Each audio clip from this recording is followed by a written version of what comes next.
El tema 3.6 de la unidad número 5 es el paralelismo dados segmentos proporcionales en su parte número 1.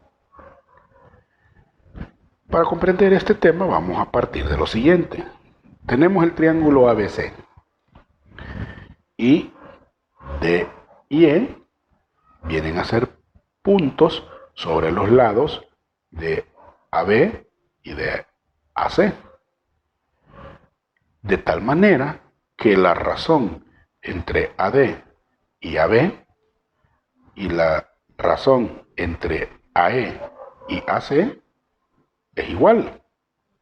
Por lo tanto, yo puedo establecer el hecho de que DE y BC son paralelos. Si usted se fija, este segmento DE va a formar un triángulo pequeñito y tenemos el triángulo grande. Lo que estamos haciendo es comparando los lados homólogos. Por ejemplo, AD en el triángulo pequeño, su homólogo en el grande es AB.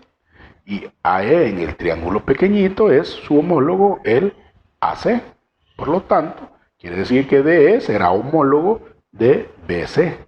Y además de eso, son paralelos.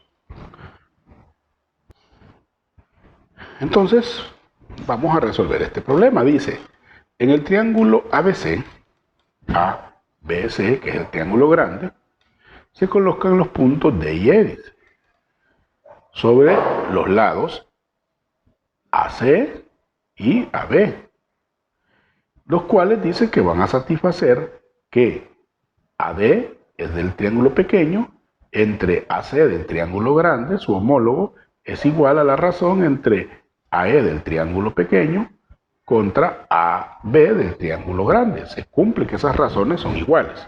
Entonces nos preguntan, en el literal A, ¿cuál es la medida del ángulo ACB? ACB, es decir, este ángulo. Para dar respuesta a esa pregunta, tenemos que partir del enunciado que nos dice que AD sobre AC es igual a AE sobre AB. Esto lo que me implica que el segmento de E es paralelo con el segmento BC. Y como son paralelos, entonces yo puedo afirmar de que esos dos triángulos son congruentes, y si son congruentes, entonces resulta que el ángulo ACB va a ser igual al ángulo ADE. Va a ser igual al ángulo ADE. Por lo tanto, el ángulo ACB es igual a la medida del ángulo ADE, y ADE mide 85 grados. Entonces aquí tenemos ya resuelto nuestro literal A. Luego el literal B nos pregunta cuál es la medida del ángulo CBA. Y el ángulo CBA es este. Como ya definimos que estos dos triángulos van a ser congruentes, significa que este ángulo va a tener la misma medida que este otro.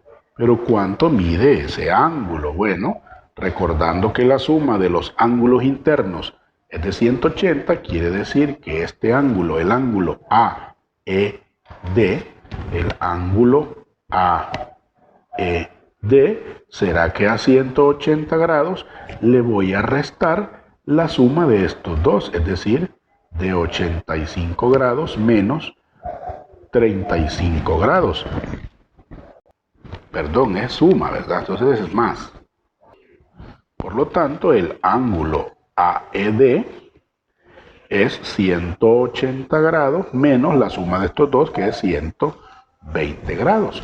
Y entonces el ángulo AED será igual a 120, al restarle, 180 menos 120, eso es igual a 60 grados, ¿verdad?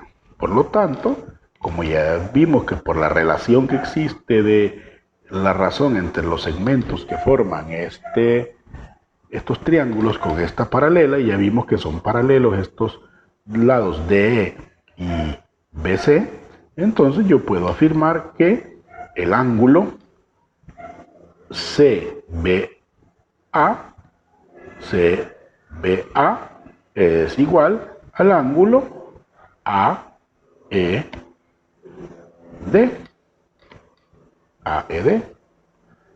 ¿Verdad? Entonces, como el ángulo AED ya vimos que vale 60 grados, concluimos que el ángulo CBA también mide 60 grados. Y aquí tendríamos ya pues resuelto nuestro problema.